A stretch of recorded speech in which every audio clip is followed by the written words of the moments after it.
Hi, everybody, and welcome to today's Biznology Digital Marketing Webinar. My name is Frank Reed, and I'm one of the bloggers here at Biznology. I'm also the managing editor for Marketing Pilgrim blog, which is currently number 12 on the Ad Age Power 150. And I also consult with businesses regarding their internet marketing through my company, Local Basics. But today, you'll be hearing from Mike Moran, and Mike is the founder of the Biznology blog, and he will present Organizational Social Media for Financial Services, How to Start from Within. But before we do, we want to recognize and thank our sponsors. First is Source Media, publisher of American Banker Magazine, and Bank Technology News, serving the banking and financial services community. Our second sponsor is Abraham Harrison, LLC, the true expert in online public relations. And lastly is Marketing Pilgrim, the Internet and Social Media Marketing News blog. And we cut through the bull so you don't have to. So as we wait for more attendees to join us, let me just review the format of our webinar. Our Biznology webinars last just 30 minutes, so you can easily fit them into your busy schedule. We record each webinar, and we'll email you that link later this week. During our speaker's presentation, you can use your GoToWebinar controls to ask a question, and we encourage you to do that. That orange arrow opens and closes your webinar controls. If you have a question, simply type it into the box labeled questions at any time during the event and press the send button. And I will be able to select a few questions at the end of the webinar and pose them to Mike. So while we're waiting for our last few attendees to join us, I'd like to remind you that Biznology newsletter and blog are available for free at biznology.com. That's biznology.com. So if you're not already a subscriber, we hope that you'll sign up now. So thanks again to all of you for spending the next 30 minutes with us. We know how valuable your time is, so let's introduce today's speaker. Mike Moran is the founder of the Biznology blog, a well-known expert in all things digital marketing, and the chief strategist at Conversion, a leading social consultancy. Mike is a co-author of Search Engine Marketing, Inc., and the sole author of Do It Wrong Quickly. Mike is a veteran of IBM, managing groups in IBM.com for 8 years, and before retiring from IBM in 2008 as a distinguished engineer. So if you've ever struggled with how to get the most of social media within your organization, this is the webinar for you. So Mike, take it away. Thanks a lot, Frank. So in some ways, financial services is like every other industry.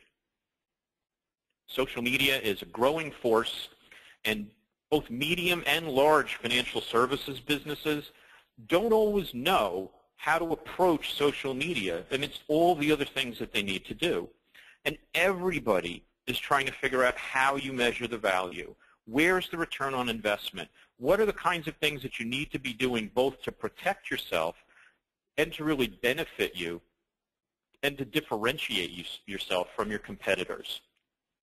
So every industry has these kinds of questions. And so in that way, financial services is like every other business. And we'll start by talking about these general issues that not only affect financial services, but other industries too. Before we're done, we're going to drill down on very specific things that financial services have to cope with that other industries don't. So one of the things that is very difficult across industries is that people always think of marketing first when they think about social media. So it's natural for us to think about social media as a place where you can reach out, you can listen to your customers, you can approach them, you can try out a new marketing message with them. All of those things are true. But it's also true that social media is a more general communications tool. It's like a telephone in that way. Just because you have a group in your company that staffs the call center, that doesn't mean that they're the only people that are allowed to use phones. And it doesn't mean that taking calls from clients is the only purpose for a telephone within your business. And so we need to think about social media in a much broader way than just marketing, even though marketing might be its most important function, at least for now. So we have to think about our communications people. We have to think about market researchers. We have to think about customers that are complaining and they have a problem that we need to help them with. We want to focus on bringing our customers together in community so that not only can we help them, but they can help each other. We also might want to think about product development. So what kinds of new banking services might people want? What kind of different configuration of existing services might they want? All of those things can be critical areas for us to use social media, and we don't want to overlook them just because marketing is the thing that we spend most of our time thinking about. As time goes on, it becomes clear that social media is at some point going to become its own business function. It's going to be a similar vertical function in marketing, just like phones are a vertical function for a call center, but it's also becoming a horizontal function, like payroll or human resources or information technology. And so if you look at how social media is rolling out, one of the things that's happening is that there are stages in which a firm goes through social media, and over time more and more business value is created. So at the beginning, there's some experiments where some people in a very small area are trying to use some free tools, and they're not really tasked to do this by the organization, but soon that evolves into an exploration where there might be a whole function like marketing that is now starting to use social media. But mainly they might be using it for listening. Then they might not necessarily be engaging with the audience because that might be something that's a little bit risky and scary, and they're not sure if they have permission. The third stage is when they really take that step and they start to reach out to customers, they start to respond to customers who might be complaining, they start to really be active within social media, and they start to do it on a corporate-wide basis. And the last step is the one I was describing at the top, where it really becomes its own business function, where there is a social media element to all of the different things that make sense within a business. Just as we talked about today, you wouldn't think twice of people being able to use a phone, and they can use the phone to call people within your company, they can call clients, they can call anybody. And we expect that everybody knows how to use the phone, and they know what kinds of things they should say with different audiences and what kinds of things they shouldn't. And social media is a communications tool just like the phone that will have that same kind of integration within your business. So what are the steps that you have to take to get there? So the first step that most companies take is listening. So they start thinking about what are the conversations out there? What's the tenor of those conversations? What's the sentiment? Are people complaining about certain issues? Are they providing kudos to the company in other areas? How do they see the competition? What are the problems that seem to pervade the whole industry? All those kinds of things are things you only get by listening.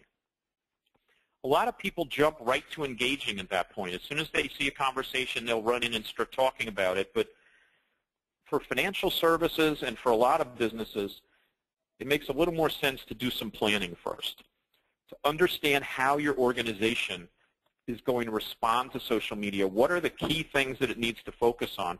And also to understand how it's going to measure all of those responses. So with every plan for social media, just like with any other part of your business, you need to understand what your goals are, and you need to understand how you're going to measure that you're successful, or how you're going to notice you're not successful and then change.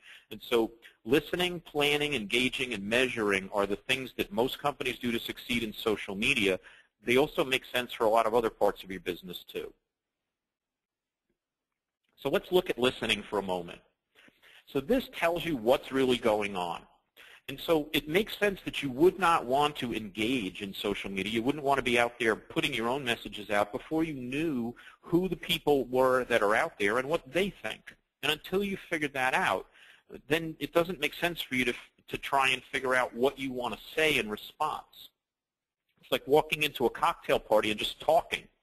I mean, if you haven't figured out what people are talking about, you're just barging in and changing the subject. And you're making it all about yourself instead of about the conversation. And so that's what listening really helps you do. And so there are a lot of ways to do listening.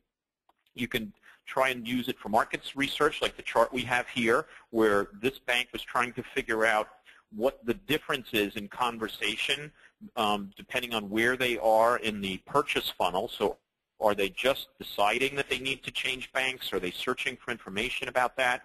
Are they looking at competitors? Those are all pre-decision behaviors. Or is a lot of the conversation about purchase decision? And it turned out that a lot of the conversation was about post-purchase behavior. So what is it that people are talking about their current bank? And that was something that is different for each bank. There are some banks that have large market share for which this is the typical pattern. There are other banks that are right now aggressively going after market share where more of the conversation might be tilted to the pre-decision behavior. And these are the kinds of things you can find out by looking at what the conversations are in social media. And obviously you can find out lots of other things too. So in order to do listening, there are plenty of free tools out there that do that. But for medium to large companies, it might make sense for you to invest in a listening solution. And Frank mentioned I'm the chief strategist at Conversion, so obviously that's my favorite company on this page. But you can see from the Forrester Wave graph that's on this page that there are actually 3 companies that Forrester has made the leaders in this space. Conversion's one of them, but also Nielsen Buzzmetrics and Radian6, who's since been bought by Salesforce.com. They are all leaders that Forrester recognized when they did this wave, the most recent one back in 2010. Now, one of the things to think about when you're thinking about listening, as you start to think about how you're planning your use of social media, is you want to use the same information organization-wide. If you're using different listening tools in every different area, there's going to be all sorts of disagreement as to what the conversation is about because each tool is finding different things. It's like having different web analytics systems in each part of your site. It doesn't really work because you spend all your time arguing about the numbers. So you want everybody to use the same tool so that you don't have to have that kind of disagreement. You also want a tool that can distribute the information to where it needs to go. It could be that the same tweet is something that needs to be seen by the market research people, by the PR people, and by the product development people. And so you want to make sure you can route the information to the departments that need it. You also want to use it for engagement. A lot of times, companies are nervous about having anybody being allowed to engage with clients. It's something that they get nervous about for good reason because people may not know what they're allowed to say, what they're not allowed to say. And so a lot of these tools allow you to route things through a different approval process. And some people might have a different approval process than other people because maybe they've been trained more or maybe they've been told that they're allowed to respond without an approval. And so all sorts of configurations can be set up so that your business is able to control things the way you want it. So if you want everything to go through the compliance department before somebody answers, you can do that. If you want managers to have to respond to drafts that employees make before they post, that can be done too. Any of these things can be done by most of these tools. Measurement is one of the critical parts, though. For each thing that you're trying to do, you need to know what you're measuring. So for each tactic, you have to know what part of the cycle that you're in. You need to know what you're trying to drive with that tactic. You want to think about what the exact metric is that's your key performance indicator, and then look at what the other metrics are underneath that that give you some kind of diagnostic about that big metric. And so if you walk through any of these things, whether you're trying to get people to be aware of what your offering is, you're trying to actually get them to purchase, you're trying to get them to advocate for purchases they've made previously because they're loyal to your company. For all of these areas, there are performance indicators that let you drive what metrics you need. And so you can look and see how those metrics are changing to know what the effect is. And so for some of these things, you can show true return on investment. For other things, it's just something that's directional and points you to know that your decision is probably right. But for any of them, by looking at these measurements and then changing what you're doing in response, that's what helps you to understand how to continuously improve. So how do you coordinate all of these things across a large organization? So one of the things you need to do is to evangelize. You need to tell people what are the things that they need to do and not do, and why social media is important.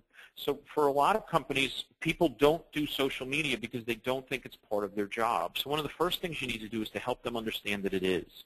You need to provide them with the information and the training so they know what they're supposed to do. How do they use these tools? Which ones are strategic for us? What are the kinds of audiences that we're reaching? And what are the things we've learned from the listening we've done so that these people, when they walk in, they're not wading into a conversation that they don't understand? And obviously you need policies, especially when you're in a regulated industry, but any business needs to have policies about what things are allowed and not allowed. For some companies, this can be as simple as saying all of the business rules that we have for you operating in other venues apply to social media, but it's often true that you need more. It's often true that there are things that you can do in social media that really aren't addressed in other forms of behavior policies, and so you need to make sure people know what those things are. If you don't have a social media policy, you can steal one. Steal from the best. Chris Boudreau, who's a colleague of mine at Conversion, has a website that lists 176 social media policies for companies in all industries. You can go there, look them over, see what makes sense for you. This way you know you're not forgetting anything, and you can really look at what different companies tell their employees, and it can help you know what you want to tell yours. But I promised you that we were not just going to look at some generic thing that every business has to look at. So even though everything we just talked about applies to financial services, there are a bunch of things that are unique about financial services that we really need to focus on.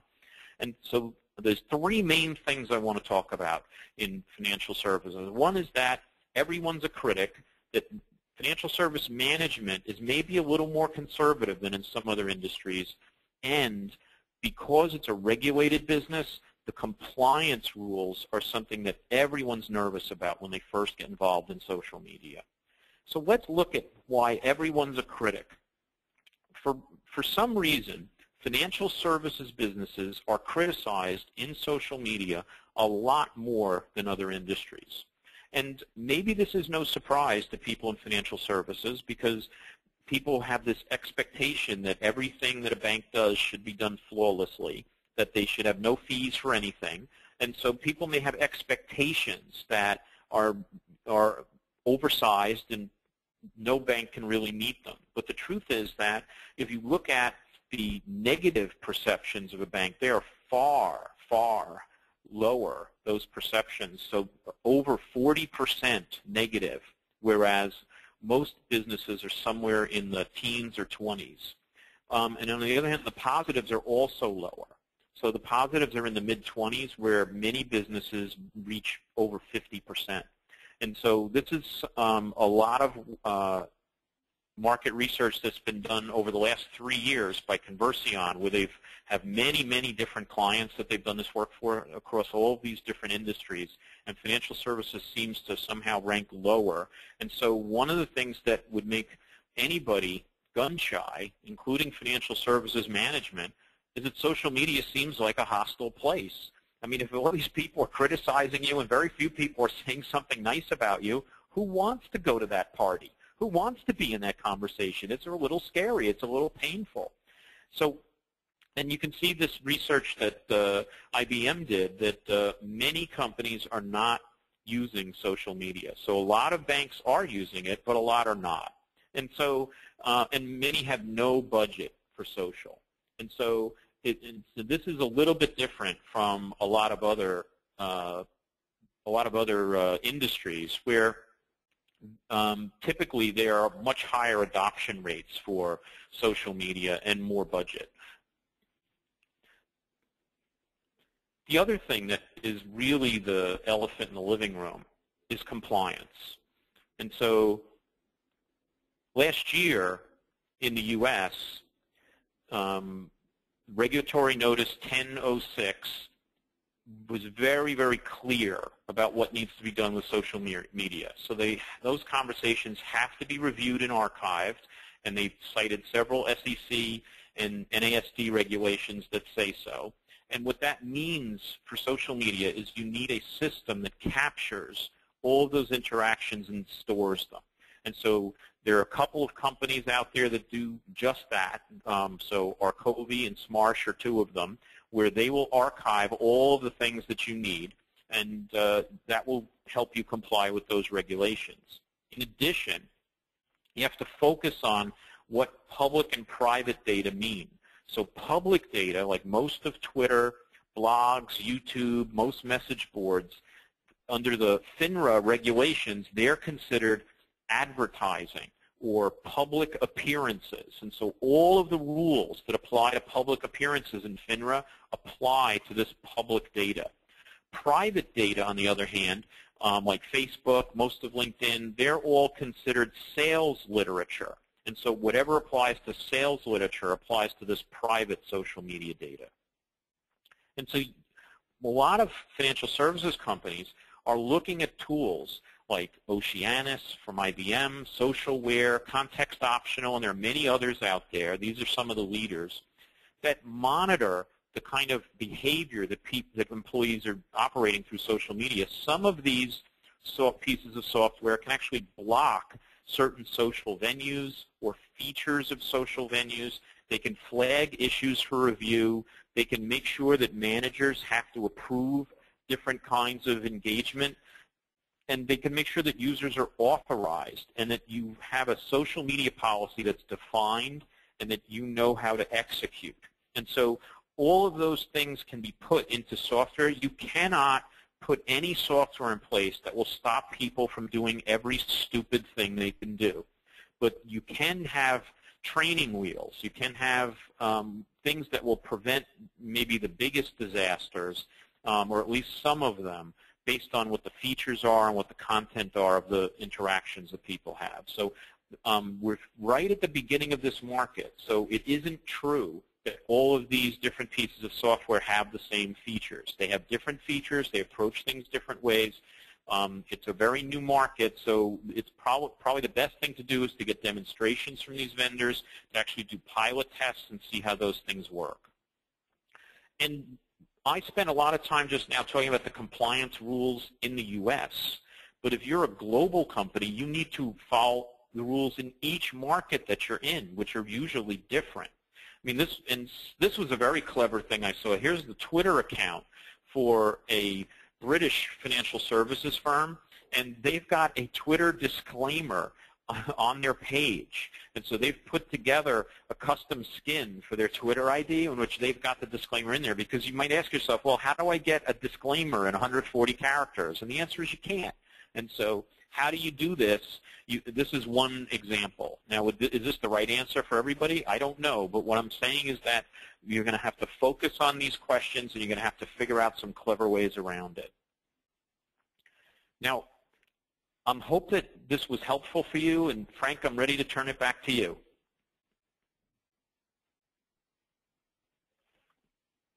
I think maybe you might still be on mute, Frank. Okay, there we go. All right, thanks, Mike. I'm sure our attendees have a much stronger idea now of how to take advantage of social media within their financial services organization, but as it happens all the time, you didn't answer every question. We've got several good ones from our audience teed up for you. I'd like to remind our audience that it's not too late to ask your own question. You just type it into that questions box in your GoToWebinar controls. Before we get to that first question, I'd just like to once again thank our sponsors. Source Media, who's the publisher of American Banker Magazine, and Bank Technology News, serving the banking and financial services community.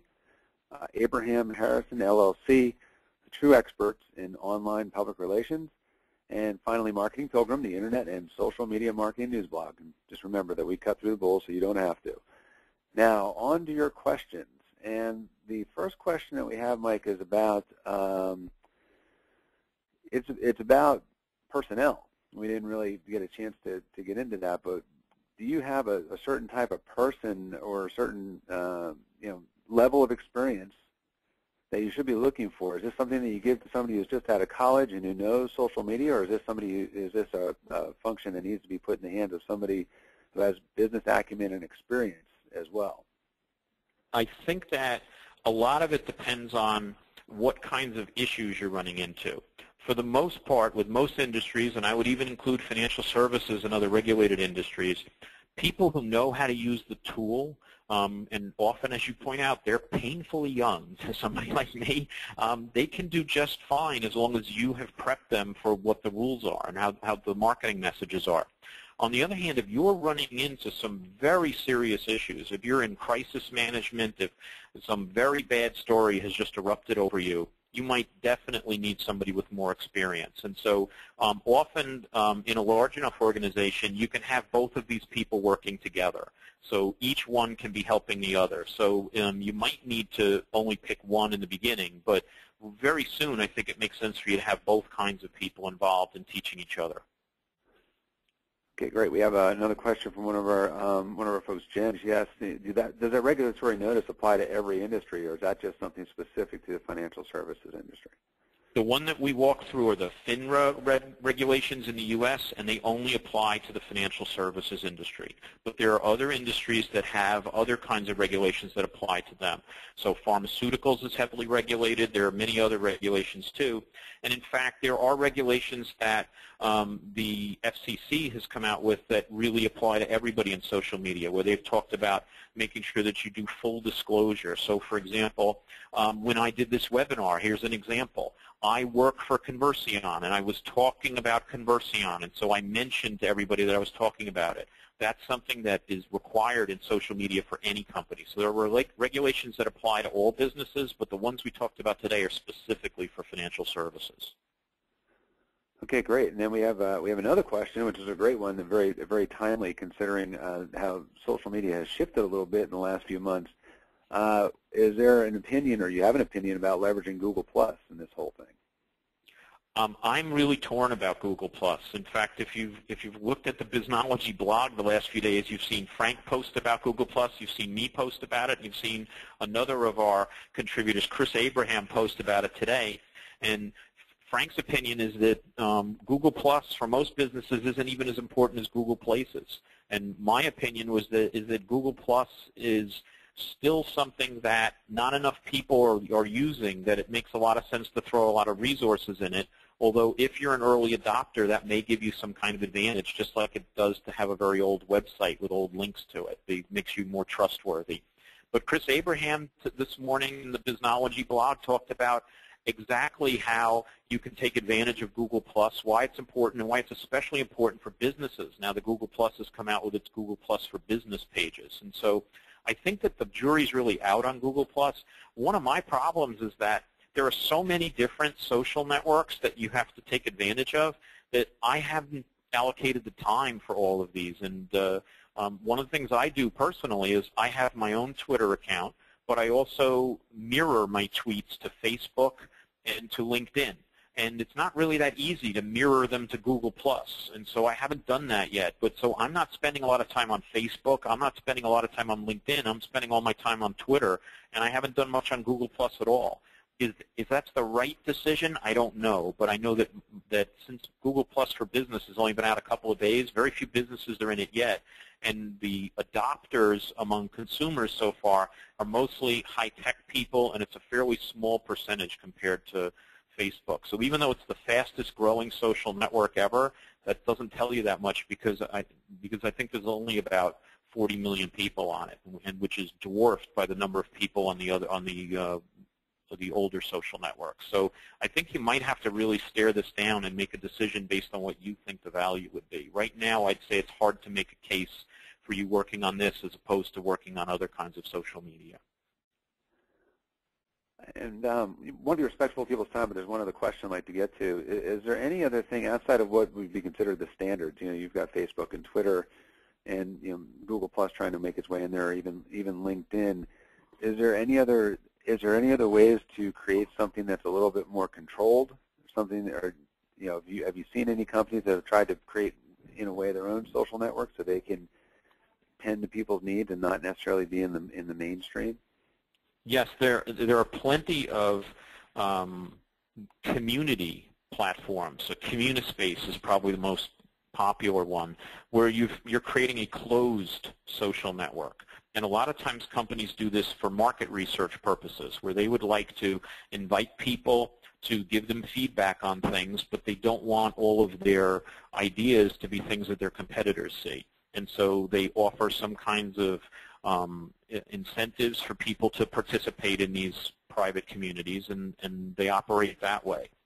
Perhaps it's possible to create a private network where clients of a bank are able to discuss things that in a way that's perhaps a little more private than other ways. But I would think with all the regulations about privacy that I'm not sure that having a private network would really command that many advantages. So I don't know of any financial services firms that have created one of these private communities, but I don't think that it really gives you a lot of control over your marketing message. I really think that the days of message control are over, and what we really had back then was media control, not message control. And so we need to really focus on where we are now, which is you don't control your image anymore. Your image is controlled by the conversation that's going on around you, and you have influence over it about as to how you engage with that conversation. And so rather than looking for controlled situations, I think we're going to have to make our peace with those out-of-control situations and figure out how we can influence them, even if we can't control them. Okay, now we've got one last one I'd like to throw at you, Mike. This from one of our attendees, Jessica. What are your recommendations for programs or software that measures ROI for social media and financial services? I think that right now we're not at the point that there are any packages out there. I think I know in my work with at Conversion, we do a lot of consulting engagements around return on investment, and for each individual company, we eventually come up with an amalgam of tools that together will answer that question of return on investment. But I don't think there's any kind of turnkey social media ROI package out there yet. So I think it becomes a combination of all sorts of different tools. So it's a combination of tracking codes that are planted on the social media content themselves, web analytics program like Google Analytics or Omniture, whatever one you're using, and then some kind of handoff to offline. So it might be a handoff to a CRM system. It might be something as simple as coupons that people can print and bring into whatever the local branch is and redeem them for something. And so somehow you need to kind of connect the dots between what they did online and what they do offline. And it's different for every kind of business and every kind of industry. So a lot of the times I'd say that's still a consulting engagement. And I'd be happy to do that consulting engagement for you. But the truth is that I don't think there's some kind of off-the-shelf software. You could cobble together those kinds of things yourself, and many do. But I think if you're really looking for a turnkey solution, you're going to need to hire a consultant to put it together for you, at least right now. All right, great. Well, want to be respectful of everybody's time. It's one of the things we try and do each month with our webinars is we know you're very busy, so that's all the time that we have for today. Thanks to Mike for these great ideas, and thanks especially to our audience for your participation and your questions. That's always what makes the difference. If any of you had questions that you did not have time to answer, you can email your question to Eileen, it's E-I-L-E-E-N, at MikeMoranGroup.com, and she'll be sure to get them to Mike for the answer. Later this week, we'll send you all a link to the recording of the webinar to listen to again and to share with others. And we also invite you to mark your calendars for our next Biznology webinar, which will be Global Social Media Marketing, and that's scheduled for 11 a.m. Eastern Time in the U.S. on January 10th. So we won't be seeing anybody until after the holidays, so we hope you have a happy Thanksgiving, a Merry Christmas, and whatever else that you do. And thank you very much for your time today.